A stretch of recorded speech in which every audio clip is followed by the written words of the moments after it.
विवाह संस्थेविषयी आपण जी उदाहरणं दिली त्याविषयी लोकांच्या मनामध्ये अनेक समस्या आहेत.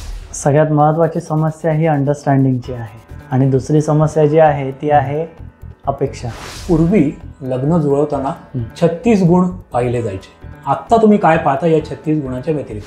36 पैकी कितीही गुण जरी मिळले तरी त्याचा संबंध दोघांच्या आरोग्याशी नसतो, मानसिकतेशी नसतो, शारीरिक गोष्टींशी नसतो, कशाशीही नसतो. पण प्रेमविवाहामध्ये 7-7, 8-8 वर्षाचं रिलेशन असतं आणि फक्त लग्न होणं बाकी असतं.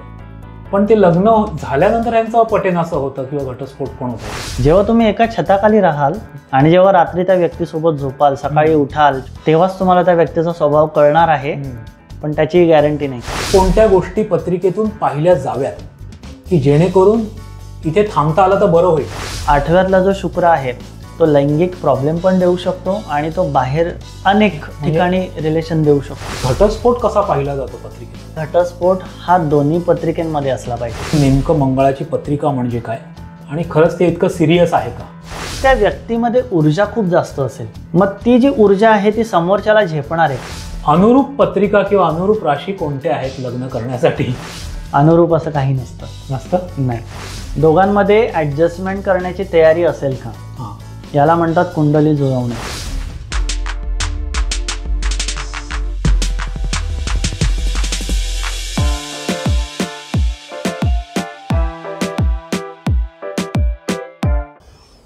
नमस्कार मंडळी, विमर्श बाय मयूर आडकरच्या या नव्या कोऱ्या भागामध्ये तुमचं पुन्हा एकदा स्वागत. ज्योतिषी भूषण सदावर्ते यांचा एपिसोड प्रसारित झाला आणि अनेक जणांचे फोन आणि आपल्याला कमेंट्स आल्या की त्या एपिसोडमध्ये बोलताना उल्लेखामध्ये अनेक वेळा विवाह संस्थेमध्ये येणाऱ्या सध्याच्या ज्या समस्या आहेत त्यांचा उल्लेख केला. त्यामुळे आम्हाला असं वाटलं की हा विषय पुन्हा एकदा आपण जाणून घेऊया की आत्ता लग्न संस्थेमध्ये अनेक बदल झालेले आहेत आणि त्याच्या समस्याही वेगवेगळ्या लोकांसमोर आहेत. तर आता ज्यांना लग्न करावीशी वाटत आहेत किंवा ज्या पालकांना आपल्या मुलांची लग्न ठरवायची आहेत त्यांच्या पुढे मुलांनी लग्न करावं की न करावं आणि केलं तर कसं करावं, टिकेल की नाही, अशा अनेक गोष्टींचा उहापोह त्यांच्या डोक्यात सुरू आहे.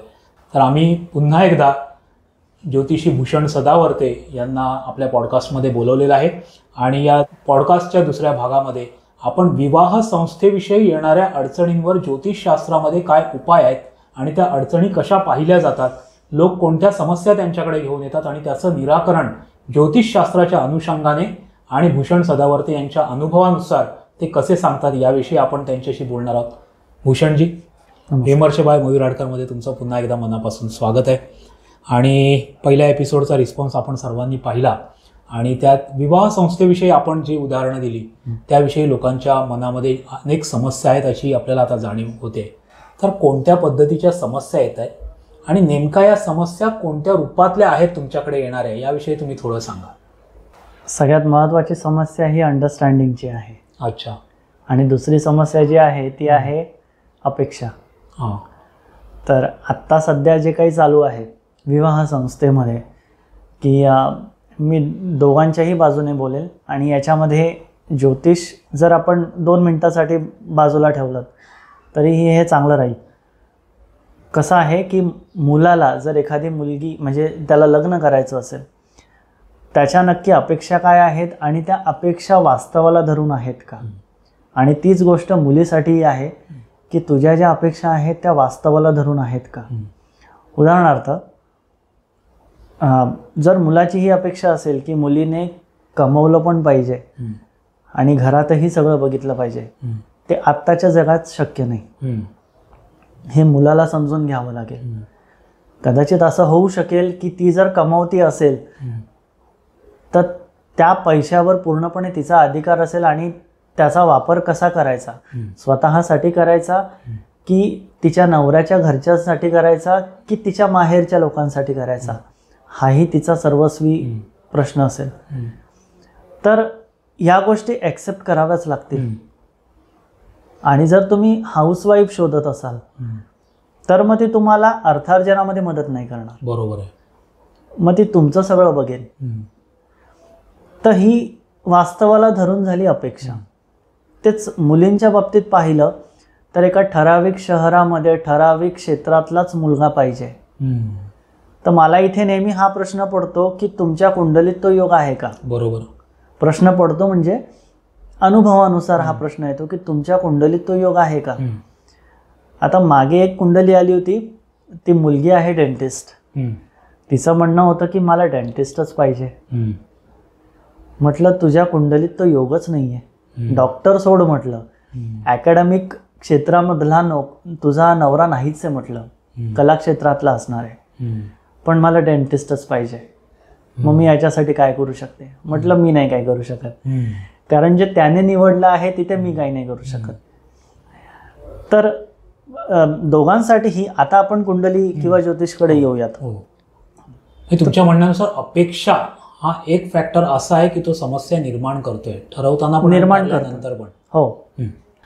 तर आता आपण कुंडलीकडे येऊयात. प्रॉपर कुंडली आणि ज्योतिष प्रमाणे जर पाहिलं झालं तर तुमच्या ज्या अपेक्षा आहेत जोडीदारासाठीच्या, त्या तुमच्या कुंडलीत आहेत का मुळात. की एक जर आपण उदाहरण घ्यायचं झालं तर मुलाच्या कुंडलीमध्ये जर अशी कुठली तरी जोडीदार असेल जी वर्किंग नाही आहे पण ती घर चांगलं सांभाळेल आणि याची अपेक्षा असेल की तिने कमावतं असलं पाहिजे, ठीक आहे, मग हे त्याला ॲक्सेप्ट करावं लागेल की कदाचित ती घराकडे एवढं नाही बघणार आणि तिने कमवायला जावं यासाठी ही घरामध्ये किंवा दोघांमध्ये वादविवाद होऊ शकतील. मुळात विवाह करताना आपल्या कुंडलीत योग काय आहे यानुसार आपण काही गोष्टी ठरवल्या पाहिजेत, असं माझं स्पष्ट मत आहे. स्पष्ट म्हणजे तुम्हाला नक्की काय मिळणार आहे, जोडीदाराच्या रूपाने तुम्हाला काय मिळणार आहे हे तुम्हाला माहीत पाहिजे. आणि त्या पद्धतीने जर तुम्ही वास्तवाशी संबंधित अपेक्षा ठेवल्यात, उदाहरणार्थ आत्ता जसं सांगितलं तसं, मग ती जर हाऊसवाईफ असेल तर तिने घरातल्या सगळ्या गोष्टी व्यवस्थित बघाव्या, ही व्यवस्थित अपेक्षा झाली. पण मग असं नाही व्हायला पाहिजे की तू काही कमवतच नाहीस, बरोबर, सगळं मलाच करावं लागतंय, हे नाही व्हायला पाहिजे. किंवा दुसरी गोष्ट जर आपण दुसरीकडे पाहिली तर मुलींच्या दृष्टीने जर पाहिली, ठराविक क्षेत्रातला किंवा ठराविक शहरातलाच मुलगा पाहिजे, पण त्या दिशेला जर तुझा विवाहच होणार नसेल तर असं असू शकतं ना की तुझा एखाद्या गावातल्या मुलाशी विवाह होईल किंवा एखादं स्थळ आलेलं आहे किंवा विवाह जुळवायची वेळ आहे. आत्ता तो मुलगा आर्थिकदृष्ट्या चांगला नाही, चुकीचं नाहीये की लग्न करताना आर्थिक स्थिती पाहिली जावी मुलाची, बरोबर आहे. लग्नानंतर मुलीच्या कुंडलीत ते योग आहेत का की मुलाची जी आर्थिक स्थिती आहे ती तशीच राहील किंवा अजून चांगली होईल. लग्न झाल्यानंतर ती बदलू शकते. तो आता कदाचित एखाद्या MNC मध्ये जॉबला आहे, हिच्या कुंडलीत जर तसे योग नाही आहेत आणि त्याची नोकरी गेली तर काय करा. किंवा याचा वायसा वर्सा पण होऊ शकतं ना, एखादा आत्ता सध्या नाही एवढं काही करू शकत आहे पण त्याची करण्याची इच्छा जर असेल तर तिकडे आपण पुढे जाऊ शकतो. तिथे मग कुंडली आपल्याला चांगलं मार्गदर्शन करू शकते. पण माझ्या या अपेक्षा आहेत आणि मला असं मिळावं म्हणून मला काहीतरी सांगा, तसं नाही होऊ शकत. अच्छा, हे तुमचं म्हणण्याचा उद्देश की लग्न ही शेवटी ॲडजस्टमेंटच आहे. 100%. मग त्याची मानसिकता घेऊनच तुम्ही लग्नाला उतरलं पाहिजे आणि नंतर तुमची कुंडली पाहणं, जोडीदार कसं मिळणं, हे सगळं. म्हणजे तुम्ही ठाम म्हणालात की जसं तुम्ही म्हणाला डेंटिस्टच नवरा पाहिजे आणि ते होणार नसेल तर नाही होणार. जोपर्यंत डेंटिस्ट मिळत नाही तोपर्यंत तुम्हाला थांबावं लागेल. नाहीच होणार आहे. मग लग्नच होणार नाही. हो, असं होऊ शकतं.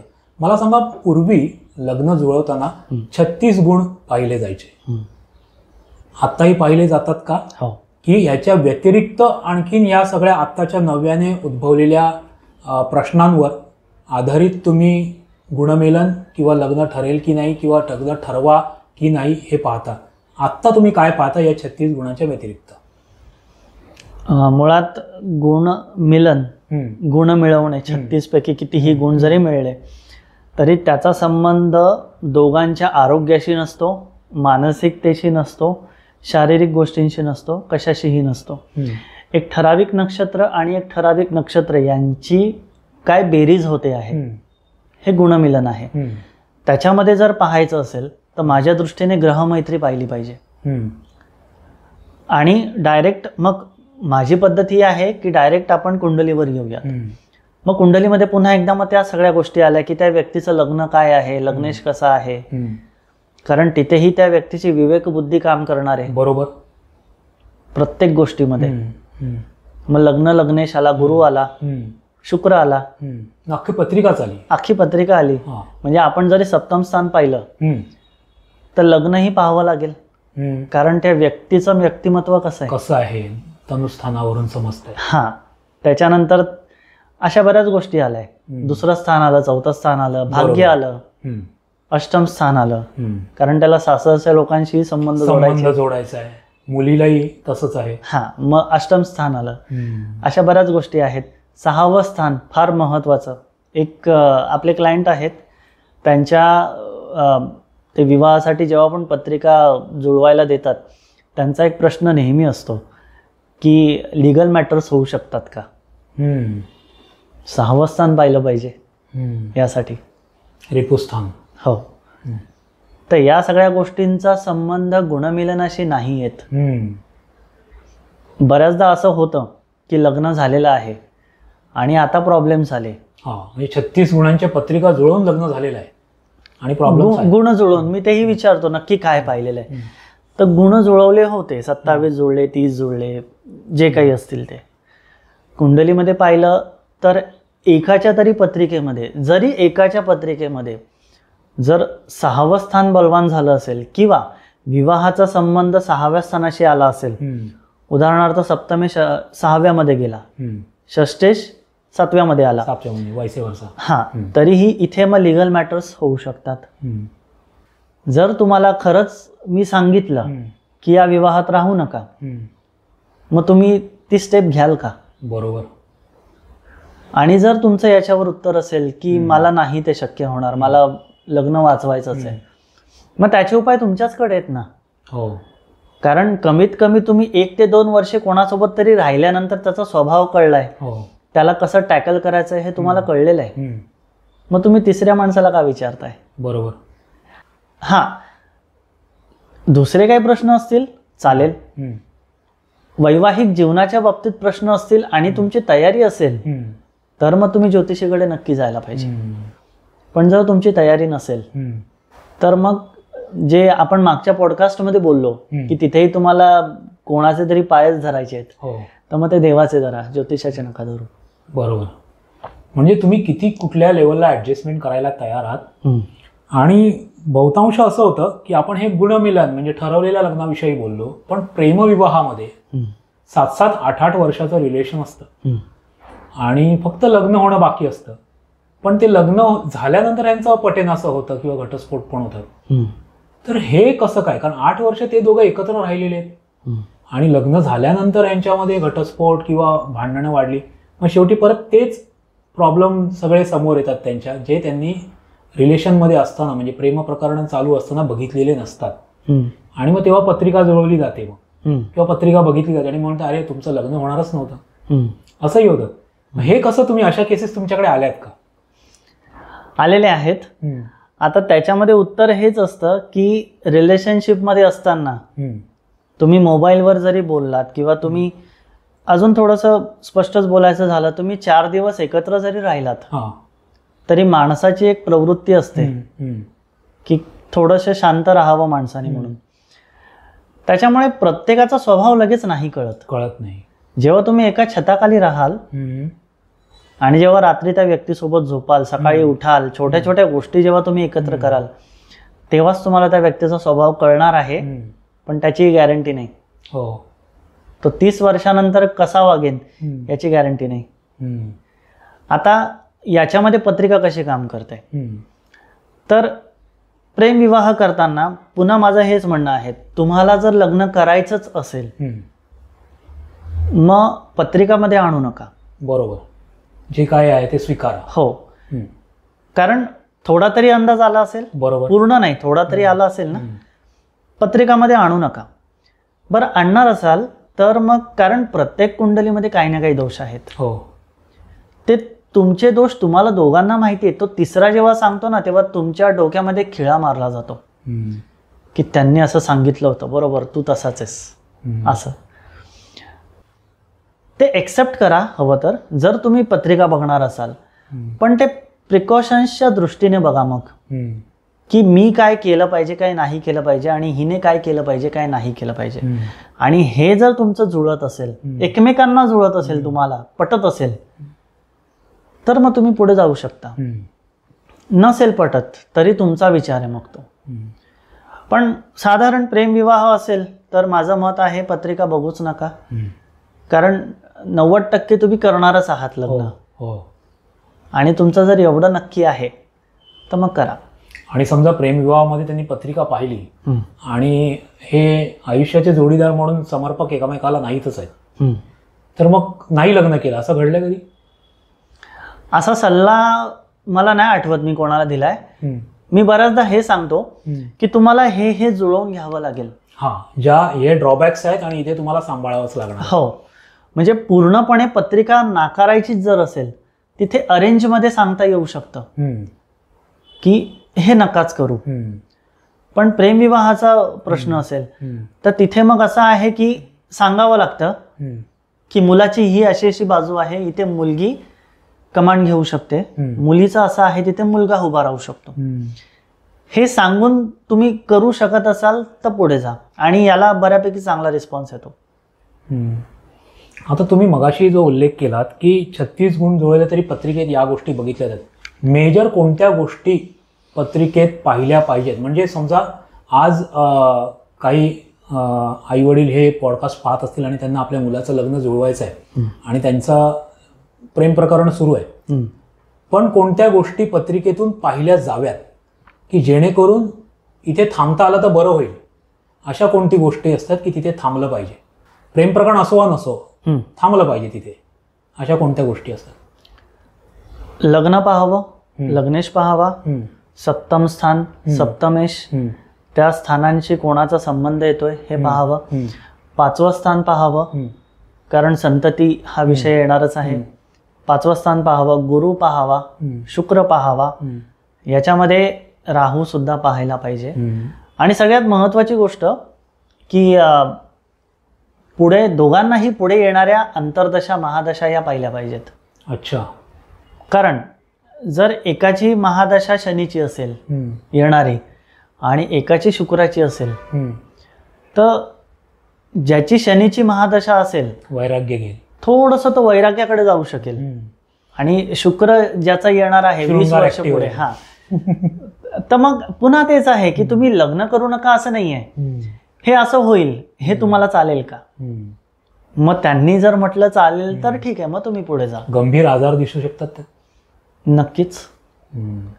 आता कुठल्याही पत्रिकेमध्ये अष्टम स्थानाशी जर निगेटिव्ह कुठल्याही पद्धतीने जर प्रभाव पडत असेल तर त्या व्यक्तीला लैंगिक प्रॉब्लेम्स येऊ शकतात. किंवा शुक्राचाही संबंध जर येत असेल, बऱ्याच वेळेला असं अभ्यासातही आलेलं आहे आणि ते पाहण्यात आलेलं आहे की 8व्यातला जो शुक्र आहे तो लैंगिक प्रॉब्लेम पण देऊ शकतो आणि तो बाहेर अनेक ठिकाणी रिलेशन देऊ शकतो. अतिमैथून करणारा पण असू शकतो, हो, किंवा मैथुनाची क्षमता नसणारा पण असू शकतो. ते डिपेंड करतं की त्या शुक्राशी कोणाचा संबंध येतो. म्हणजे आता काही दिवसांपूर्वी, काही महिन्यांपूर्वी एक पत्रिका आलेली, काहीतरी मला वाटतं 6 का 7 वर्ष झाले लग्नाला, पण संबंधच नाही आहेत. तर संबंध नाही म्हटल्यानंतर मग जी मेल पत्रिका होती त्याच्यामध्ये पाहिलं बुध शनी योग आहे. बुध शनी योगाला नवमांशमध्ये पाहिलं तर बुध शनी आणि शुक्राचा संबंध येतोय. म्हणजे त्या व्यक्तीला आजार नाहीये पण त्याला ती इच्छाच होत नाही. मग आता इथे पुढे काय करावं, त्या बाईचा प्रश्न होता. आता इथे पुढे याच्यावर तोडगा कसा काढावा. म्हटलं हे बऱ्यापैकी असंच राहील. याच्यामध्ये एवढंच आहे की त्या माणसाला नक्की मानसिकरित्या तो कुठल्या याच्यातून जातोय. कारण कुंडली बघून हे लक्षात आलं की त्याला करिअर आणि आर्थिक काहीतरी गोष्टींमध्ये तो अडकलेला आहे, म्हणून तो टेन्शनमध्ये आहे. ती म्हणाली तसं आहे. तर म्हटलं त्याच्यामुळे पण हा प्रॉब्लेम आहेच ऑब्व्हियसली, पण म्हटलं कुंडलीतही दिसतं आहे की असं अशा गोष्टी आहेत. तर त्याही दिसू शकतात. त्याच्यानंतर कुठलेही मोठे आजार दिसू शकतात, कळू शकतात. तसं असेल तर मग थांबलेलं बरं असा निर्णय घेतात का पण, जर तुम्ही सांगितलं तर? हा, म्हणजे जर खरंच तसं काही असेल की नका करू, तर मग ते हे सांगतात की आपण पहिल्या भागामध्ये ज्याची सुरुवात केली की ज्योतिषशास्त्राला आधुनिकतेचा विचार कसा जोडला जाईल, त्यामध्ये मला वाटतं हा विचार खूप महत्वाचा आहे की त्या 36 गुणांच्या व्यतिरिक्त तुम्ही ही अख्खी पत्रिका त्याच्याशी जुळते की नाही त्या व्यक्तीशी, हे पाहिलं पाहिजे. आणि त्यातले हे मेजर इश्यूज जे आहेत ते होत आहेत का, तर कारण ह्याच्यावरूनच नंतर त्यांचा संसार टिकणार किंवा तुटणार हे ठरेल. तर ते पाहिलं पाहिजे. ही खूप चांगली गोष्ट सांगितली. एक महत्वाचा विषय असतो विवाह संस्थेमधला तो घटस्फोट. म्हणजे अगदी मी कुठेतरी ऐकलेलं की एका ज्योतिषाने एका मुलाची पत्रिका पाहिली आणि त्याला सांगितलं की तुझ्या पत्रिकेत घटस्फोटाचा योग आहे, पहिलं लग्न तुझं तुटेल आणि यावर मात म्हणून काय करशील, तर येणाऱ्या कार्तिकी एकादशीला तुळशी विवाहाला तुळशीचा पती म्हणून तिच्याशी लग्न तुला करावं लागेल. तर तुझा विवाह पहिला झाला असं समजून दुसरा विवाह तुझा होईल. तर हा उपायाचा आणि गमतीचा भाग झाला मला वाटतं. पण घटस्फोट कसा पाहिला जातो पत्रिकेतून? पहिली गोष्ट तर ही आहे की घटस्फोट हा दोन्ही पत्रिकेमध्ये असला पाहिजे. अच्छा. एकाच्या पत्रिकेने कधीच घटस्फोट होणार नाही. त्या पुरुष आणि स्त्री या दोघांच्या पत्रिकेत तो योग असतो. दोघांच्याही. दोघांच्या पत्रिकेत जर योग असेल तरच तो घटस्फोट होईल. त्याच्यामध्ये पण बरेच गोष्टी आहेत की तो म्युच्युअल होईल की काही अडचणी येतील, वादविवाद होतील. हा, अशा गोष्टी आहेत. पण मला हे प्रश्न विचारले जातात की माझ्या पत्रिकेत घटस्फोटाचा योग आहे का, तेव्हा मला ऍक्च्युली घटस्फोट असो संतती असो तिथे असं आहे की एका पत्रिकेवरून नाही सांगता येणार. कारण तुम्ही दोघं एकत्र येऊन काहीतरी निर्माण करणार आहात.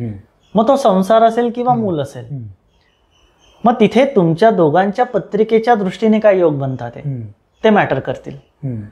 मग कधी पण घटस्फोट असं नाहीये की मला सांगितलेलं आहे की माझ्या पत्रिकेत घटस्फोट आहे म्हणून होईल, किंवा असं बऱ्याचदा झालंय की म्हणजे एक अशी कुंडली आली होती की माझ्या मुलीचा घटस्फोटच सांगितलेला आहे, समोरच्या म्हणजे जे मुलाकडचे आहेत त्यांच्या कोणीतरी ज्योतिषींनी असं सांगितलं की मुलीच्या कुंडलीमध्ये घटस्फोटाचा योग आहे.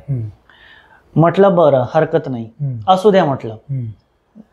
मुलाच्या कुंडलीमध्ये घटस्फोटाचा योग आहे का म्हटलं. तर त्यांना थोडाफार ज्योतिष माहिती होतं. तर त्या दृष्टीने जर पाहिलं तर मुलाच्या कुंडलीत घटस्फोट नव्हता. आणि आता मुलगी स्वतःहून म्हणते आहे की नाही, तसं जरी काही झालं, तशी काही गोष्ट जरी आली की जिथे पटत नाहीये, तरी मी थोडंसं सांभाळून घेईन, ही ती मुलगी सांगते स्वतःहून. पण ते काय म्हणतात की आमच्या गुरुजींनी सांगितलं की मुलीच्या कुंडलीत घटस्फोटाचा योग आहे. पण ऍक्च्युली आता या वेळेला ती मुलगी चांगली का नाही जाऊ शकणार त्याच्यासाठी? कारण ती एक्सेप्ट करते ना की हा, माझ्या पत्रिकेत जर हा योग दिसतोय तर मी हे सांभाळेन, आणि मुलाच्या पत्रिकेत नाहीच आहे. त्याची विवाहाच्या दृष्टीने चांगली आहे पत्रिका, आणि इथे हिला कळत आहे की माझा हा प्रॉब्लेम आहे. म्हणजे एक उदाहरण, रस्त्याने जाताना हा खड्डा आहे तर मी बाजूने जाते, एवढं जर तिला कळतंय तर मग तिथे प्रॉब्लेम काय? पण ते नक्कीच त्यांचा नंतर रिप्लाय आला की दुसरं काहीतरी बघूयात. म्हटलं हरकत नाही, तुमची इच्छा. तर घटस्फोट कधीच एका पत्रिकेवरून नाही होणार. हा योग कसा ओळखायचा? बघा, सप्तमेशाचा संबंध राहूशी आला. अच्छा. सप्तमाशी राहूचा संबंध आला. सप्तम स्थानामध्ये द्विस्वभावी राशी असतील, पण फक्त द्विस्वभावी असून उपयोग नाही, त्याचा संबंध तसा आला पाहिजे. राहूशी आला पाहिजे, चंद्राशी आला पाहिजे, अष्टमेशाशी आला पाहिजे, अष्टम स्थानाशी आला पाहिजे, 6व्याशी आला पाहिजे, त्याच्यानंतर 6व्याच्या मालकाशी आला पाहिजे, 12व्याशी आला पाहिजे. त्याच्यामध्ये पण अष्टम स्थान बऱ्यापैकी चालून जातं, कारण ते तुमचं सासरच आहे आणि तुमच्या पार्टनरची ती आर्थिक स्थिती आहे. कारण एखाद्याची पत्रिका आपण पाहिली तर त्याचं सप्तम स्थान, त्याच्या सप्तम स्थानावरनं दुसरं स्थान म्हणजे या व्यक्तीचं 8वं स्थान आलं, म्हणजे त्याचं सासर आणि त्याच्या बायकोची किंवा त्याच्या सासरकडच्यांची आर्थिक स्थिती आणि त्यांच्याकडनं मिळणारा सपोर्ट. त्याच्यामुळे अष्टम स्थान बऱ्यापैकी चालतं, 6वं स्थान आणि 12वं स्थान यांचा संबंध जर सप्तम स्थानाशी सप्तमेशाशी येत असेल तर तिथे हे योग दिसतात. राहूचा संबंध असेल तरीही दिसतात. राहू शुक्र जर एकत्र असतील आणि ते एकत्र म्हणजे कसे, तर डिग्रिकली त्यांची युती झालेली असेल. डिग्रिकली म्हणजे 3 डिग्रीची युती असेल, कमीत कमी 3 डिग्रीची युती, आणि 3 ते 6च्या दरम्यान असेल तर त्याला ही युती मानू शकतो. पण 6च्या पुढे जात असेल तर ती युती नाही म्हणता येणार. मग त्याचा प्रभाव थोडा थोडा कमी होत जाईल, म्हणजे 50% राहिला फक्त. अशा वेळेला हे पाहायला मिळतं की ती व्यक्ती संतुष्ट नाही होत. मग ती कदाचित तिच्या पत्रिकेमध्ये जर तसे योग नसतील कदाचित, किंवा पार्टनरच्या पत्रिकेमध्ये नसतील, तर घटस्फोट नाही होणार, पण ती व्यक्ती बाहेर शोधेल. तर हे योग दिसतात. हीच गोष्ट मंगळ शुक्राच्या बाबतीत आहे, हीच गोष्ट राहू शुक्राच्या बाबतीत आहे. तर तिथे मग या गोष्टी बघून सांगता येऊ शकतात. तुम्ही मंगळाचा आता उल्लेख केला. यापूर्वी 36 गुणांच्या व्यतिरिक्त मंगळाची पत्रिका आहे म्हणून लग्न टाळत होते. तर हे नेमकं मंगळाची पत्रिका म्हणजे काय, आणि ते का टाळलं जातं, आणि खरंच ते इतकं सिरियस आहे का लग्न ठरवण्याच्या दृष्टिकोनातून? एक अनुभव सांगतो म्हणजे क्लिअर होईल. दोघंही मेष राशीचे होते. लग्न झालेलं होतं. त्यांचा प्रश्न करिअरच्या बाबतीत होता आणि दोघंही विदेशामध्ये. तर दोघंही मेष राशीचे. मुलीची जी पत्रिका होती ती मंगळ प्रधान होती, मुलाची जी पत्रिका होती ती बुध प्रधान होती. जरी मेष राशी असेल तरी त्याचं कन्या लग्न होतं, आणि हिची जी पत्रिका होती ही मंगळ प्रधान होती. तर मी सगळं झाल्यानंतर एक अभ्यासाच्या दृष्टीने म्हणून विचारलं, म्हटलं तुमच्यामध्ये असं होतं का की एखादी गोष्ट करायची असेल तर मुलगी पटकन तयार असते कुठली गोष्ट करायला, आणि म्हटलं जो मेल आहे तो थोडासा विचार करतो. तर म्हणे हो, आमच्यात नेहमी या गोष्टींवरनं वाद होतात. पण याचं उत्तर त्यांनीच मला दिलं नंतर, की ते जरी असलं तरी असं होतं की बऱ्याचदा या गोष्टीसाठी आपण थांबलं हे योग्य केलं, किंवा या गोष्टीसाठी आपण पटकन निर्णय घेतला ते योग्य झालं. तर म्हणजे इथे पुन्हा तेच आहे की एक मंगळ प्रधान आहे, किंवा एक आपण डायरेक्ट मी शब्द वापरतो, एकाची मांगलिक पत्रिका आहे एकाची मांगलिक पत्रिका नाही आहे, पण दोघांनी एकमेकांसोबत जुळवून घेतलेलं आहे, आणि तो अरेंज विवाह होता. अच्छा, एकमेकांशी जुळवून घेतलेला आहे. म्हणजे ती मुलगी म्हणते हा हे बरोबर आहे, की कधी कधी हे सांगतात ना की थांबायला पाहिजे, तर ते मलाही पटतं. आणि तोही म्हणतो की काही काही गोष्टींमध्ये हा पटकन निर्णय घ्यायला पाहिजे, ऍक्शन टेकर आहे. हा, म्हणजे दोघंही एकमेकांच्या गोष्टींना समजून घेतात आणि वेळेनुसार जशी गरज आहे तसे ते रिॲक्ट होतात. तर मंगळ हेच आहे की त्या व्यक्तीमध्ये ऊर्जा खूप जास्त असेल, मग ती जी ऊर्जा आहे ती समोरच्याला झेपणार आहे का. अच्छा. मग ती ऊर्जा कशाच्या बाबतीत असेल, तर ती दैनंदिन जीवनाच्या बाबतीत असेल, ती रात्री बेडरूम मध्येही असेल. मग हा जो सगळा आवेग आहे, मग तो माथ्याने भडक असेल, तापट असेल, हो, त्याला अतिशृंगाराची सवय असेल, हो, या सगळ्या गोष्टी त्याच्यामध्ये येतील. मग हे समोरच्याला ऍडजस्ट जमतंय का करायला, त्याला जमतंय का हे, किंवा त्याला हे झेपतंय का. जर नसेल झेपणार तर मग तुम्ही ती पत्रिका कॅन्सल करू शकता. पण पुन्हा एकदा गोष्ट ही आहे की मंगळच असेल म्हणजे 1, 4, 7, 8, 12 या स्थानामध्ये मंगळ आला म्हणजे मांगलिक पत्रिका झाली. जर 10व्या स्थानात मंगळ आहे तर तो व्यक्ती मांगलिक नाहीये, पण त्या मंगळाची दृष्टी लग्नावर पडली. 6व्या स्थानात मंगळ बसलाय, त्या मंगळाची दृष्टी लग्नावर पडली, म्हणजे मंगळाचा संबंध आला त्या व्यक्तीचा, मग तो तसाच असेल ना. तिथे ऑन पेपर मंगळ नाहीये. म्हणजे त्या 12, 1, 4, 7, 8 च्या व्यतिरिक्त नाहीये. म्हणजे तेच ऑन पेपर मांगलिक दोष दिसत नाहीये किंवा योग दिसत नाहीये, मांगलिक दिसत नाहीये, पण मंगळाचा डायरेक्ट संबंध लग्नाशी आलाय ना, मग तो व्यक्ती तसा नसेल ना, 100% असणार आहे. मग तिथे पुन्हा तेच आहे की आता जर तुम्ही मांगलिक करून जर कॅन्सल करणार असाल तर मग पहिल्यांदा हे कॅन्सल करा. मग त्याच्या अनुरूप कोणती पत्रिका असते? सोप्या भाषेत सांगायचं, मंगळाला मंगळाचीच पत्रिका लागते असं म्हटलं जायचं. हे कितपत सत्य आहे, आणि त्याला अनुरूप कोणती पत्रिका असते? कुठल्या व्यक्तीने त्याच्याशी लग्न केलं पाहिजे की ते जुळून येईल? बघा, आता इथे त्या व्यक्तीसाठी पत्रिका बघताना गुरुप्रधान असलेली कधीही चांगली, शनिप्रधानही चालू शकते. पुन्हा शनिप्रधान असेल तर ती व्यक्ती भौतिक जीवनामध्ये एवढी रस घेणारी नसेल जेवढे मंगळ प्रधान असेल. मग पुन्हा एकदा तिथे प्रॉब्लेम येऊ शकतात. पण मंगळ एकत्र केलं तर तिथे त्यांचं असं आहे की सगळ्या गोष्टींमध्ये इतकं चांगलं जुळेल, पण जिथे भांडण होईल तिथेही ते म्हणजे बिल्डिंग गोळा करतील ते. तर एक कुठला सिद्धांत नाही सांगता येणार की हेच पाहिजे. बऱ्याच वेळेला पत्रिकेमध्ये आता एखाद्याच्या पत्रिकेत मंगळ आहे पण त्या मंगळावर गुरुची दृष्टी पडली किंवा त्या मंगळाचा शनीशी संबंध येतोय, त्या व्यक्तीला त्याचा राग कंट्रोल करण्याला माहिती असेल की मला इथे राग कंट्रोल करायचा आहे, तर तिथे तो शांत बसेल गरजेच्या. हो, जिथे त्याला कळलं की आपल्या आप्याच्या बाहेर आहे वाक्याच्या, तिथे तो शांत राहील. हो. मग जो ग्रह तिथे आपल्याला दिसतंय की त्या मंगळावर दृष्टी टाकतोय किंवा त्या मंगळाला शांत करण्याचा प्रयत्न करतोय, त्या संबंधित पत्रिका जर असेल समोरच्याची, समजा गुरुची दृष्टी मंगळावर पडते, तर मग जर गुरुप्रधान कुंडली असेल तर तिथे तो जो मंगळवाला असेल तो त्या गुरुला ऍक्च्युली चांगला ऐकेल. अच्छा. हो. तेच शनीच्या बाबतीत आहे. तर तिथे ते जुळू शकतं. त्याच्यामुळे एक असं ठराविक सूत्र नाही सांगता येत की मंगळाला मंगळच दिला पाहिजे की मंगळाला मंगळ नाहीच चालणार किंवा जे काही सांगितल्या जातात गोष्टी त्या. पण ही गोष्ट खरी आहे का? त्या एक 12-1-4-7-8 मध्ये जर मंगळ असेल तर ती व्यक्ती अतिशय तापट, क्रोधी, भडक, ऍक्शन टेकर, अतिशय ऊर्जा असलेली किंवा अति कामुक असतेच असं आहे? नाही, तसं नाहीये. पुन्हा एकदा तेच आहे की एका ग्रहावरनं तुम्ही जर ठरवायला जाल तर मग तसं नाही होणार. कारण हे गुण व्यक्ती परत्वे कुणामध्येही असू शकतात. हो. किंवा कुठलाही ग्रह ते देऊ शकतो, थोड्या बहुत देऊ शकतो. चंद्राचा संबंध लग्नाशी असेल किंवा शनीचा असेल तर तो इतका तापट नसेल आणि तो तितका ऍक्शन टेकर पण नसेल, थोडासा आळशी असेल, थंडा करके खाऊ, तसं असेल. तर असं नाहीये, जरी त्या स्थानांमध्ये मंगळ असला तरी तो नक्की कुठल्या पद्धतीने ऍक्ट करणार आहे हे आपल्याला काढता आलं पाहिजे.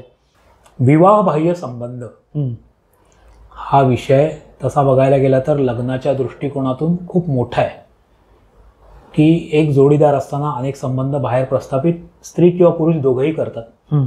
अलीकडे तो एक लाईफस्टाईल ट्रेंड आहे म्हणून त्याकडे पाहिलं जातं, पण लग्न त्यावरून तुटतं. पण तर अलीकडे मी काही जण बघितलं की काही जणांना दोघांनाही मान्य पण असतं.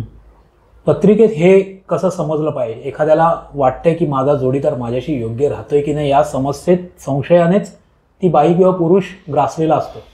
तर काही ठिकाणी समोर आल्यानंतर त्यांचा निकाल लागतो. काही जण ऍडजस्ट पण करतात, त्या गोष्टी ऍडजस्ट करतात, असेही कपल्स मी पाहिलेले. हे कसं पाहिलं जातं आणि अशा पत्रिका तुमच्याकडे येतात तेव्हा तुम्ही त्यांना सांगता की हे असं होईल म्हणून? Multiple affairs. आता तोच विषय आहे की एखाद्या व्यक्तीची जर ती टेंडन्सीच असेल, जर विवाह करण्याच्या आधी पत्रिका पाहायला आलात आणि एखाद्या पत्रिकेमध्ये मुलगी असो किंवा मुलगा असो, त्याच्या पत्रिकेमध्ये जरी त्याला बायको चांगली मिळाली, सगळं चांगलं चाललं असेल, तरीही त्याची ती प्रवृत्ती आहे का? जर असेल तर ती पूर्णपणे तिथे करू नये, हे सरळ उत्तर आहे. आता त्या व्यतिरिक्त की अशा काही सिच्युएशन्स निर्माण झाल्या ज्याच्यामुळे त्यांना बाहेर जायची वेळ आली, तिथे पुन्हा एकदा तेच आहे, दोघांच्या पत्रिका जुळत नसतात. जे आपण पाहिलं जी मानसिक लेवल आहे, शारीरिक, पहिल्या प्रश्नावरून आपण परत तिथेच आलोय. जेव्हा ते जुळणार नाही तेव्हाच हे घडेल, नाही तर नाही घडत. पण अतिशय चांगलंही आहे, दोघांचं शृंगारिक आयुष्य अतिशय चांगलं आहे, तरी पण ते बाहेर हे करतात, म्हणजे जोडीदार शोधतात किंवा जोडीदार असतो, अशाही गोष्टी आहेत. आणि खरं तर जोडी म्हणून त्यांची चांगली असते, पण बाहेर जे जोडीदार आहेत त्यांच्यामुळे त्यांच्या समस्या उद्भवू शकतात, असंही असतं. तर ही कुठली पत्रिका असते, हे कुठले ग्रहमान असतात? हे जास्त करून मगाशी सांगितलं तसं राहू शुक्र असल्यानंतर ही टेंडन्सीच राहणार की जे आहे ते चांगलं आहे पण याच्यापेक्षा चांगलं मिळतंय का ते पाहू, म्हणजे समाधानी राहण्याची वृत्ती नसेल. राहूचा संबंध शुक्राशी असेल, राहूचा संबंध लग्नेशाशी असेल, राहूचा संबंध चंद्राशी असेल. पुन्हा एकदा संबंध म्हटल्यानंतर डिग्रीज महत्वाच्या आहेत. डिग्री नुसतं असून नाही, डिग्रिकली जर संबंध येत असेल, राहू 20 डिग्रीला, शुक्र 22 डिग्रीला, आता ती स्ट्रॉंग युती आहे. ती व्यक्ती बाहेर प्रत्येक ठिकाणी बघणार की ही आपल्यासाठी चांगली, ही चांगली, ही चांगली, हा चांगला आहे, तो चांगला आहे. हे होणार आहे. पण आणि दुसऱ्या याच्यामध्ये महत्त्वाचं काय आहे की सप्तम स्थान आणि 10वं स्थान, 7वं स्थान आणि 10वं स्थान यांचा जर संबंध आला तर कामामुळे या गोष्टी होऊ शकतात. म्हणजे कामाच्या ठिकाणी रिलेशन्स होणे तिथे जास्त घडतं, किंवा कामामध्ये असल्यामुळे दुसऱ्याचं मन त्या व्यक्तीवरनं उठून त्याचं दुसरीकडे कुठेतरी मन लागणे, या गोष्टी होऊ शकतात. अशा पत्रिका येतात तुमच्याकडे? येतात, पण त्या तशा टॅकल कराव्या लागतात. बरोबर. म्हणजे माझा विचारायचा उद्देश तोच होता, तुम्ही कसं त्याला हँडल करता? त्याला हँडल म्हणजे असंच आहे की एक महत्वाचं हे आहे की तुमचं जर व्यवस्थित चाललंय, माझं हे म्हणणं आहे की तुमचं जर व्यवस्थित चाललंय तर तुम्हाला बाहेर जायची गरज नाही. आणि जर बाहेर जायची गरज पडत असेल तर मग हे संपवा. टॅकल करताना पहिल्यांदा समोरच्याची मेंटॅलिटी पाहावी लागते, त्याची मेंटॅलिटी काय, तो कुठल्या अँगलने बाहेर संबंध ठेवतोय. हा, म्हणजे मागे एक असं झालं होतं की माझं सगळं चांगलं आहे, पण मला कुठल्याही स्त्रीला बघितल्यानंतर तसं फील होतच. आता ऑब्व्हियसली त्याच्या पत्रिकेमध्ये ते राहू शुक्र वगैरे ते होतच. तर म्हटलं मग तुम्हाला असं वाटतं का की प्रॉपर या मुलीसोबत किंवा या बाईसोबत रिलेशनमध्ये जावं? तर तो म्हणतो वाटतं. म्हटलं बरं, हीच भावना बायकोसाठी येते का? तर नाही म्हणतो. असं कसं? राहू शुक्र, जिथे राहू शुक्र येणार तिथे माझ्याकडे जे आहे ये दिल मांगे मोर, हा, त्यात मजा नाहीये. मला अजून काहीतरी वेगळं पाहिजे. आणि हे घरचं झालेलं आहे. हा, घर की मुलगी दार बराबर, त्या पद्धतीचं आहे ते. मग तिथे आता ऑब्व्हियसली तो फक्त पुरुषच होता, त्याच्या बायकोचं तिकडे काय मत आहे ते माहिती नव्हतं. पण म्हटलं अशा स्थितीमध्ये म्हटलं मग घ्या घटस्फोट. कारण अशा वेळेला तुम्हाला जर तुमच्या बायकोप्रती प्रेम नाही जाणवत आहे आणि तुम्हाला बाहेर जर ते जाणवत आहे, पण पुन्हा त्याचा प्रश्न हाच की नाही मला लग्न पण पाहिजे, म्हटलं असं नाही होणार. घर सांभाळणार कोण? तर अशा लोकांना कधी कधी काय उत्तर द्यायचं मलाही प्रश्न पडतो. पण काही वेळेला थोडं वेगळ्या पद्धतीने हँडल करावं लागतं, स्पष्ट बोलावं लागतं. आणि ते त्यांना नाही जरी पटलं तरी कुंडलीमध्ये तेच आहे, कारण आपण शास्त्राशी खोटं नाही बोलू शकत. बरोबर. त्यामुळे तुमच्या कुंडलीत जर असा योग दिसतोय, कारण त्याची पुढे येणारी जी महादशा होती ती गुरुची होती. म्हटलं राहूच्या महादशेमध्ये तुम्ही काहीही करा, गुरुच्या महादशेत जर ते कंटिन्यू ठेवलं तर डाऊनफॉल हा नक्की आहे. म्हटलं तुम्ही जर हे ठेवणार असाल चालू तर ते होणार आहे, म्हटलं 100% गॅरंटी. मग एक नैतिकतेच्या दृष्टिकोनातून हे जोडीदाराशी प्रतारणा आपण मानतो. आपण जेव्हा अनैतिक गोष्ट करतो तेव्हा आपण जसं पहिल्या भागात म्हटलं की शनी बसलेला आहे, तो त्याचं मग फळ देईल, अनैतिक गोष्टींचे फळ देईल. काही ज्योतिषांच्या आता अलीकडे अभ्यास करताना मला असं जाणवलं, काही ज्योतिषी अनैतिक लैंगिक संबंधांना अतिशय फुल्ली मारून सांगतात की जर तुम्ही हे करणार तुमचं भाग्य गडबडणार. मग तुमची कुंडली कितीही चांगली असेल, तुमच्याकडे प्रचंड पैसा असेल, तुमच्याकडे सगळं असेल, पण ही प्रतारणा जोडीदार, कारण की तुम्ही लक्ष्मी मानलं जातं बायकोला घरची, आणि तिच्याशी तुम्ही प्रतारणा करता तर तुमचं ते चांगलं होणारच नाही. तर ह्या गोष्टीला ह्या भाग्य आणि या सगळ्या गोष्टींशी जोडलं जातं का? नक्की तसं असतं का? जी व्यक्ती असं करते ती नक्की कुठल्या मानसिकतेने करते? म्हणजे स्पष्टच सांगतो, जर त्या वैवाहिक जीवनामध्ये जर ते संबंधच नसतील तर त्याला कुठेतरी बाहेर, किंवा ती जरी स्त्री असली तरी तिला कुठेतरी दुसरं कोणीतरी आधार तिला पाहिजेच तिला. तर तिथे बऱ्यापैकी त्या गोष्टी कट डाऊन होऊ शकतात. पण तुमची जर ती टेंडन्सीच आहे की माझं सगळं चांगलं असूनही आता ही मला अजून काहीतरी पाहिजे, तिथे ऑब्व्हियसली तिकडे मग तुम्हाला कर्म हिट करणारच आहे. मग तिथे शनी जरी तुमच्या कुंडलीत 7.5 नसेल, जरी राहूची महादशा नसेल, आणि जरी शनीचा संबंध लग्नाशी नसेल, चंद्राशी नसेल, सप्तम स्थानाशी जरी नसेल, तरी त्याचं फळ तो देईल ना, देणार 100%. कारण ती प्रतारणा ठरते ना शेवटी तुमच्या याच्यामध्ये. फक्त एक गोष्ट अशी येते की जो जोडीदार आहे, म्हणजे हा उपाय नाहीये, पण एक फक्त सांगण्यासारखा असा आहे की त्या जोडीदाराने जर माफ केलं तर थोडीशी त्याचा बचाव होऊ शकतो. पण त्याला त्याचा शोष लागला हो तर ते त्याचा हे होणारच, बुमरँग होणार ते. अच्छा, म्हणजे ह्या गोष्टी खूप हलक्यात घेतल्या जातात. आपल्याकडे एक कामवासना आहे ना, इथे जात धर्म पंथ कोणी नसते. तिथे फक्त ती शमवणं हाच एक उद्देश असतो. सोल्युशन तसे काढता येऊ शकतात, ते दोघांना ऍक्सेप्टेबल आहेत का, हे महत्वाचं आहे. हल्ली बरेच ठिकाणी मी पाहिलं काही जणांना ऍक्सेप्ट असतं, हो, आणि त्याला ते लाईफस्टाईल मानतात, त्याला क्षणिक आनंद मानतात, दुसऱ्या क्षणाला तो आपल्याकडे येणार आहे असं पण मानतात, किंवा चालून येतात, त्यांचं व्यवस्थित चाललेलं असंही चालतं. तर संसार टिकला पाहिजे, घर टिकलं पाहिजे, मुलं आहेत, या गोष्टींचा विचार करून कॉम्प्रोमाइजही बऱ्याच होतात, असंही पाहिलेलं आहे, हो है ना. पण ज्यांना ते नको हवं असतं त्यांनी या गोष्टींचा पत्रिकेत विचार करणं गरजेचं आहे, आणि ते पत्रिकेद्वारे आपल्याला समजू शकतं. पण ते पुन्हा तेच आहे, लग्नाच्या आधी बघा, लग्नाच्या नंतर बघणार असाल तर मग तुम्ही तयार आहात का. जर मी असं नाही म्हणत की मीच, कुठलाही जर ज्योतिषी असेल त्याने सांगितलं की इथे तुम्ही तुमच्या पार्टनरची पत्रिका बघता, तुम्ही घटस्फोट घ्यायला पाहिजे, किंवा त्याच्यापासून म्युच्युअली भले तुम्ही घटस्फोट नका घेऊ, पण तुम्ही म्युच्युअली त्याच्यापासून लांब व्हा. हे एक्सेप्ट जर तुम्ही करू शकत असाल तर पुन्हा म्हणजे फिरून प्रश्न तोच आहे की तुम्हाला ते एक्सेप्ट आणि त्याच्यावर तुम्ही जर करू शकत असाल, ऍक्शन घेऊ शकत असाल, तर मग तुम्ही ज्योतिष बघायला हरकत नाही. लग्नानंतर, लग्नाच्या आधी बघायला हरकत नाहीये, बघायलाच पाहिजे. कारण असे बरेच पाहायला मिळतात लग्नाच्या आधी. एक मागे अशी एक पत्रिका आली होती की ती मुलगी मला सांगते की माझा जो पार्टनर आहे तो खूप जास्त सेक्शुअल आहे, आणि आमचं सगळं काही झालेलं आहे लग्नाच्या आधी, पण मला त्याच्या त्या गोष्टी नाही झेपत. आता पत्रिकेमध्ये तसे काही योग होते, ऑब्व्हियसली होते. आता मुलीच्या पत्रिकेत पाहिले तर मुलगी शनी प्रधान होती ती. बरं, कुंडली नुसती शनी प्रधान आहे म्हणून नाहीये, त्या कुंडलीमध्ये शुक्राची जर स्थिती चांगली असेल तरी ती या गोष्टींमध्ये इन्व्हॉल्व्ह होणार चांगल्या याच्याने. पण तिच्या कुंडलीमध्ये वैवाहिक सुख किंवा भौतिक या ज्या काही गोष्टी आहेत हे फार कमी होतं, आणि त्याचा पूर्ण आध्यात्मिकतेचा मार्ग दिसत होता. तिला सांगितलं, म्हटलं असं असं आहे, तुला जर ब्रेकअप करता येत असेल, कारण मी असे सल्ले नाही देत की तोडा मोडा, पण हे म्हटलं तुला डोईजड होणार आहे, आणि जरी तुला नाही झेपलं तर मग हा बाहेर प्रकरण करेल, आणि ते तुला निस्तरत बसावे लागतील.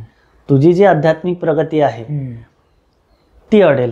ती म्हणाली मला आत्तापासूनच त्या गोष्टी होतात. पुन्हा तिचं हे, आणि तिची मला ती एक बाजू पटली, तिचं हे म्हणणं नाही की आध्यात्मिकता आणि नवरा बायकोचे संबंध हे विरुद्ध नाहीये. ऑब्व्हियसली त्याच्यातूनही व्यक्ती आध्यात्मिक प्रगती करू शकतो, पण तिचं सरळ सरळ म्हणणं होतं की त्याची पद्धतच मला जमत नाही. असं नाही की मला त्या गोष्टींबद्दल अट्रॅक्शन नाही किंवा मला नाही पाहिजे, पण मला त्याची पद्धत नाही जमत आहे. म्हणजे प्रत्येक वेळेला की म्हणजे तिने मला या सगळ्या गोष्टी सांगितल्या की मला नेहमी वाटतं की मंदिरात भेटावं, आणि मला नेहमी वाटतं की मी साडी घालावी किंवा ड्रेस घालावा असं काहीतरी ज्या पद्धतीने, पण त्याला असं वाटतं की जितकं दिसेल तितकं चांगलं असं काहीतरी घालत जा. म्हणजे तिथे त्या पत्रिका जुळतच नव्हत्या, बोलण्यावरूनच समजतं तुमच्या. मग तिला ते सांगितलं, म्हटलं इथे ब्रेकअप करायला हरकत नाही, म्हटलं करू शकतेस, आणि तुला लग्न करायचं असेल तर तू एखाद्या शनीप्रधान व्यक्तीशी किंवा गुरुप्रधान व्यक्तीशी लग्न करशील तर तुझं व्यवस्थित पुढे होऊ शकेल. बरं, आता आपण लग्न या विषयावर आलो, 36 गुणांच्या व्यतिरिक्त पत्रिका काय बघा वगैरे सगळं बोललो. अनुरूप पत्रिका किंवा अनुरूप राशी कोणत्या आहेत लग्न करण्यासाठी? कारण ह्याच्यावरच्या 1 मिनिटाच्या रील्स खूप फेमस आहेत, तर तुम्ही हे जरा सविस्तर सांगा. अनुरूप कोणत्या राशी किंवा कोणत्या पत्रिका असतात? कोणाचं कोणाशी चांगलं जमू शकतं? मला वाटतं तुम्हाला आणि सगळ्यांनाच कळलं असेल उत्तर माझ्या रिॲक्शनवरनं. अनुरूप असं काही नसतं. नाही, प्रत्येकाचा एक रंग आहे, ते 2 रंग एकमेकांसोबत चांगले जाणार आहेत की नाही, आणि प्रत्येकाची एक विचारसरणी आहे, पर्सनॅलिटी आहे. या मुलाचा हा स्वभाव आहे, या मुलीचा हा स्वभाव आहे, तुला हे जमेल, तुला हे जमेल, करा लग्न. नसेल जमत सोडून द्या विषय. आपण जे म्हणतो ना, म्हणजे मला मुळात आजपर्यंत हेच नाही कळालं की परफेक्ट पार्टनर म्हणजे काय. आणि बरंच म्हणजे हे नेहमीच ऐकायला मिळालंय, मुलगा चांगला आहे किंवा मुलगी चांगली आहे. मला हे नाही कळालं चांगलं म्हणजे नक्की काय. तो MNCत कामाला आहे, अच्छा म्हणून चांगला आहे. तिकडे आतमध्ये नक्की काय करतोय तो. किंवा MNCच्या बाहेर येऊन एखाद्या पट्टीवर, पानपट्टीवर तो सिगरेट पितोय, तो 4 मुलींना बघतोय, टवाळकी करतोय. पण टाय आणि ते आहे, मुलगा चांगला आहे. तर ते मला हे आजपर्यंत नाही कळालं. म्हणजे म्हणून कधी कधी विवाह हे प्रश्न सोडवताना माझा हा प्रॉब्लेम होतो की याला आता नक्की हवं काय. कारण चांगलं म्हणजे तुला नक्की काय पाहिजे. आता मुलगी चांगली आहे म्हणजे कुठल्या दृष्टीने, तुला काम करणारी पाहिजे. ती काम करणारी असेल तर ती तुला सुरुवातीला चांगलं वाटेल, पण तुझा पण एक पुरुषी अहंकार आहेच की तिने सकाळी मला हातात पाणी द्यावं उठल्यानंतर आणि चहा द्यावा. तो तिने नाही दिला तर तू 10 वर्षानंतर तिच्या नावाने ओरडणार आहेस की ही चांगली नाही. मग तेव्हा तू चांगली कसा म्हणालास. मग हे माहीत आहेत का, या गोष्टी माहीत आहेत का. आपल्या अनुरूप म्हणजे पुन्हा तेच, अनुरूप काहीही नसतं. तुमची पत्रिका आणि त्यांच्या पत्रिकेनुसार जे काही स्वभाव आहेत ते मॅच होणार आहेत का, जमणार आहे का. जमणार असेल तर पुढे जा. अनुरूप असं काही नाही. प्रत्येक पत्रिका जुळवताना मी हे सांगूनच देतो की अशा अशा गोष्टी सांभाळाव्या लागतील. हे व्यक्ती तितक्या प्रकृती तशा त्या पत्रिकेच्याही प्रवृत्ती आहेत. त्या प्रत्येक व्यक्तीची एक वेगळी पत्रिका आहे. त्यामुळे 36 गुण जुळले म्हणून सगळं ठीक होईल असं काही नाही, आणि सगळं काही व्यवस्थित बघून लग्न केलं आहे म्हणून पण सगळं ठीक होईल असं काही नाही. त्यामुळे तुम्हाला तुमच्या दुसऱ्या माणसाबरोबर जुळवून घेताना जे काही तुम्हाला ॲडजस्टमेंट करावी लागते ती तुम्हाला लग्न संसारामध्ये करावीच लागणार. दोघांमध्ये ॲडजस्टमेंट करण्याची तयारी असेल का, याला म्हणतात कुंडली जुळवणे. हो, ग्रेट. दोघांमध्ये ॲडजस्टमेंट करण्याची तयारी दिसली तरच कुंडली जुळते. बाकी तसं परफेक्ट पार्टनर वगैरे काही नसतं. हाच नियम लग्न जुळवण्याचा पार्टनरशिपमध्ये व्यवसाय करताना पण लागू पडतो का. लागू पडू शकतो, है ना. हो. पुन्हा तेच आहे, सप्तम स्थानाशी जर राहूचा संबंध येत असेल तर अशा व्यक्तीने पार्टनरशिप करू नये. किंवा सप्तम स्थानाशी डिपेंड्स. आता जर कन्या लग्नाची पत्रिका असेल आणि त्या पत्रिकेमध्ये बुध जर चांगल्या स्थितीत असेल आणि जरी सप्तमात राहू असला तर कदाचित असं होऊ शकतं की राहू प्रधान व्यक्ती त्याची पार्टनर म्हणून येईल, म्हणजे बिझनेसमध्ये, आणि ती त्याला अचानक फायदा करून देईल. पण मग त्याला कळलं पाहिजे की हा फायदा मी कशा पद्धतीने घ्यायचा, आणि आता या व्यक्तीसोबत मी इथे थांबलं पाहिजे. कारण राहू पण अचानक फायदा देतोच, पण राहूच्या अंमलाखालची गोष्ट काय आहे की कुठे थांबायचं आहे हे माहीत पाहिजे. बरोबर. मग पार्टनरशिप जरी असेल, पुन्हा तेच आलं 7व्या स्थानाशी राहूचा संबंध आला म्हणून 99% पार्टनरशिप करू नये, पण 1% करू शकता, पण फायदा घेऊन तुम्ही बाजूला व्हा. बरोबर, तात्कालिक ठेवता आलं पाहिजे. आपण लग्न या विषयावर बोललो, पण लग्न जुळण्याचा योग पत्रिकेमध्ये कसा पाहिला जातो. कारण हल्ली मोस्टली 28 वर्षाच्या नंतरच लग्न होत आहे. त्याही पलीकडे जात आहे. सेटल होणं, घर, आणि मुलीकडच्या लोकांच्या अपेक्षा मुलाकडून प्रचंड झालेल्या आहेत.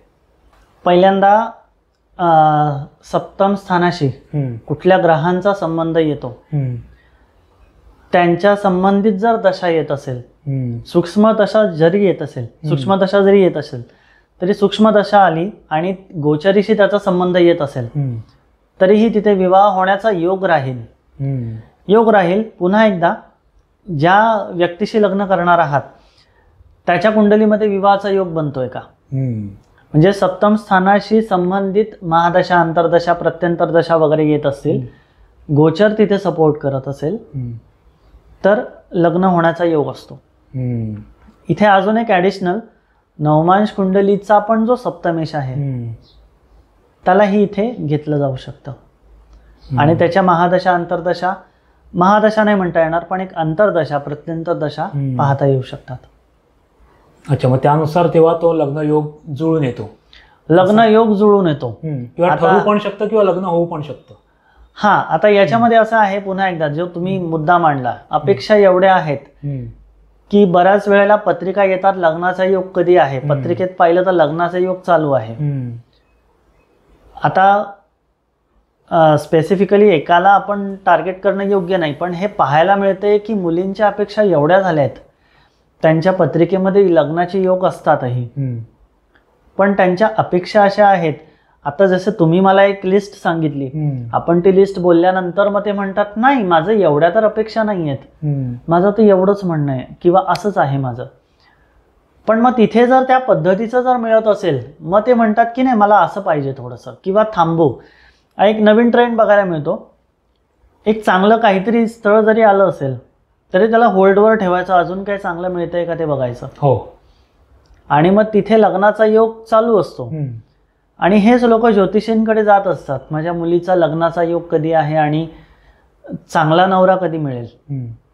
आता मला इथे हाच त्यांना उत्तर देण्यासाठी मला हा प्रश्न पडतो, चांगला म्हणजे नक्की काय, कुठल्या दृष्टीने चांगला. म्हणजे तुम्ही म्हणाल तसं तो करेल म्हणून चांगला, नक्की तुमच्या मुलीच्या कुंडलीत एक स्पेसिफिक पद्धतीचा व्यक्ती आहे. तो कदाचित टेक्स्टाईलमध्ये असू शकतो, तो कदाचित रिक्षा चालवणाराही असू शकतो, किंवा त्याची रिक्षाची युनियन पण असू शकते ना.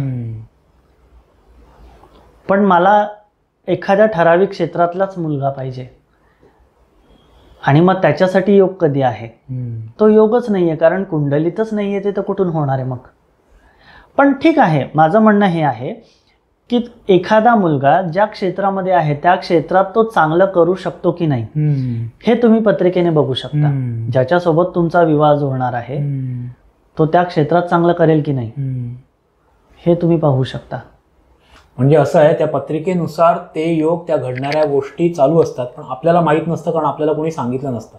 तर तुम्ही ज्योतिषी म्हणून एखाद्याची पत्रिका पाहता तेव्हा त्यांना रॅन्डम ह्या योगांच्या गोष्टी सांगता का पुढच्या घडणाऱ्या, की अमुक ह्या तारखेला पण योग आहे, त्या काळात पण योग आहे, त्या काळात पण योग आहे? हो, तसं सांगता येतं की पर्टिक्युलर या महिन्यांमध्ये जे काही त्यांचे प्रश्न असतील, उदाहरणार्थ लग्नाचाच प्रश्न असेल तर एक ऑक्टोबर आणि नोव्हेंबर या 2 महिन्यामध्ये लग्नाचा योग राहील.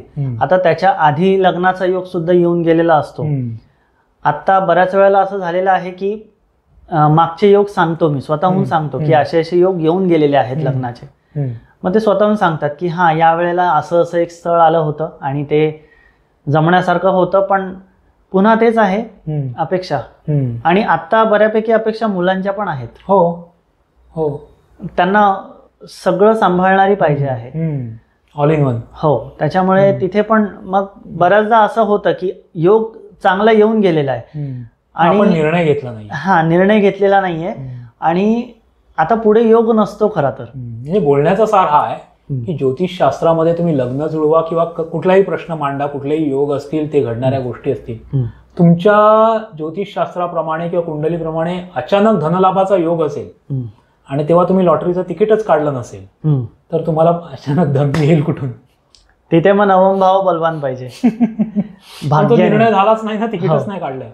नाही, हा असं होऊ शकतं, म्हणजे 100% होईल, पण 100त एखाद्या माणसाला असं होऊ शकतं की त्याचं नवम भाव फारच चांगला आहे आणि कोणीतरी त्याला ते तिकीट आणून दिलं, हे तुझ्याजवळ ठेव, काहीतरी असं घडलं की त्याच्या भाग्याने त्याला साथ दिली.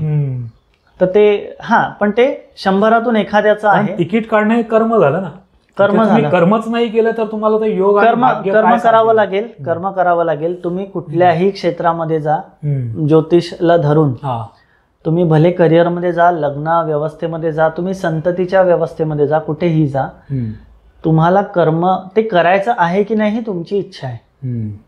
कुंडली फक्त तुम्हाला सिच्युएशन दाखवेल, योग दाखवेल की हे तुमच्या आयुष्यामध्ये घडू शकतं, किंवा या टाइम पिरियडमध्ये जर तुमच्या सूर्याची स्थिती चांगली असेल, तुमचा दशमेश चांगला असेल, तुम्हाला गुरु सपोर्ट करत असेल तर एखाद्या पर्टिक्युलर ठराविक काळामध्ये तुम्हाला सरकारी नोकरी मिळण्याचा योग येईल. पण तुम्हाला जर ती नोकरी नकोच असेल, तुम्हाला नोकरी करायचीच नाहीये, तर तो फक्त योगच ठरला. मग तर ज्योतिषाकडे पत्रिका येऊन प्रश्नाव्यतिरिक्त, समस्येव्यतिरिक्त लोकांनी काय विचारलं पाहिजे असं तुम्हाला वाटतं? माझं पहिलं मत हे आहे की मी आयुष्यात काय करू शकतो, किंवा मी कुठल्या डायरेक्शनने जायला पाहिजे. की मला हा जो देह मिळाला, जन्म मिळाला, Right. याचं माझं पर्पज काय दिसतंय. राईट. हे कोणीच नाही विचारत. हे कोणीच नाही विचारत की माझा जन्म का झालाय, की मी काय करायला पाहिजे. ठीक आहे, करिअरच्या दृष्टीने पण ते असू शकतं, पण मी काय करायला पाहिजे. मला इतक्या वर्षांमध्ये असा प्रश्न नाही आलेला की मी काय करायला पाहिजे हे सांगा पत्रिकेनुसार. तर ते बघायला पाहिजे काय करायला पाहिजे. त्याच्यानंतर ऑब्व्हियसली कुठल्या क्षेत्रात मी जायला पाहिजे. त्याच्यानंतर मी आरोग्य कसं सांभाळलं पाहिजे माझं. त्याच्यानंतर माझं भविष्य म्हणजे भविष्य कुठल्या दृष्टीने, तर आर्थिक दृष्टीने, आरोग्याच्या दृष्टीने व्यवस्थित राहील का. त्याच्यामध्ये पण असं आहे की त्या व्यक्तीचं वय काय त्यानुसार त्याने प्रश्न ठरवावेत. म्हणजे काही लोक असेही असतात की मूल जन्माला आले आणि ते लग्नाचं विचारतात ते, म्हणजे सगळंच विचारतात ते. भूषणजी, तुम्ही दोन्ही भागांमध्ये या अतिशय चांगली माहिती दिली जी आम्हाला अपेक्षित होती. या गोष्टींवर अशा पद्धतीने दृष्टिकोन ठेवून माहिती दिली पाहिजे, जेणेकरून व्यवसाय म्हणून ज्योतिषी समोरच्याला घाबरवून जे अर्थार्जन करण्याचा प्रयत्न करतात. मला वाटतं एक आत्ताच्या पिढीचे चांगले ज्योतिषी म्हणून मी तुमच्याकडे पाहतोय आणि असायलाही पाहिजे. लोकांना मार्गदर्शन हवं असतं या पद्धतीने, पण तर ते तुम्ही खूप चांगलं काम करताय. तर लोकांनी याच्याकडे डोळसपणे आणि एक चांगला दृष्टिकोन, मानसिकता, कर्मप्रधान आपलं काम आहे, या सगळ्या गोष्टींनी याच्याकडे बघून एक गाईडलाईन म्हणून ज्योतिष पाहिलं पाहिजे. जर तुम्ही पाहत असाल, विश्वास ठेवत असाल तर चमत्काराची अपेक्षा घेऊन ज्योतिषाकडे येऊ नका. जिथे तुम्ही चमत्काराची अपेक्षा घेऊन झाला तर तुमचा चमत्कार तुमच्या खिशातून पैसे जाण्यात पहिला होईल. चमत्कार जर हवा असेल, एक ऍड करेल, चमत्कार हवाच असेल तर पुन्हा जे मी मागे सांगितलं, मग ज्योतिषीकडे नका येऊ. ज्यांना तुम्ही मानता त्यांचे पाय धरा. चमत्कार ते करतील. बस, खूप धन्यवाद. तुम्ही खूप छान माहिती सांगितली आणि आपला स्नेह असाच कायम राहो, प्रेक्षकांशी कायम राहो. ज्या प्रेक्षकांना आपल्या भूषण सदावर्ते, ज्योतिष भूषण हे त्यांचं एक पेज आहे, त्याला तुम्ही व्हिजिट करा. त्यांची माहिती तुम्हाला तिथे मिळेल. त्यांचे नंबर्स तिथे अवेलेबल आहे. आम्हीही आता स्क्रीनवर त्यांचे नंबर देऊ. जर तुम्हाला त्यांच्याशी संपर्क करायचा झाला तर व्हॉट्सअपवर एक मेसेज करा आधी, त्याच्यावर ते तुम्हाला रिप्लाय करतील. फोन केल्यानंतर ते अनेक कामात बिझी असतात, व्यस्त असतात. संगीत शिक्षक आहेत, संगीतकार आहेत, त्यामुळे त्यांचं वेगळं एक प्रोफेशन पण आहे. तर ते डिस्टर्ब होता कामा नये आणि तुमच्या समस्यांना उत्तरही मिळाली पाहिजेत. या दृष्टिकोनातून तुम्ही आत्ता जे नंबर तुम्हाला स्क्रीनवर दिसत आहेत त्यावर व्हॉट्सअप करा, जेणेकरून तुमच्या समस्यांचं निराकरण ज्योतिषशास्त्राच्या माध्यमातून होऊ शकेल. धन्यवाद.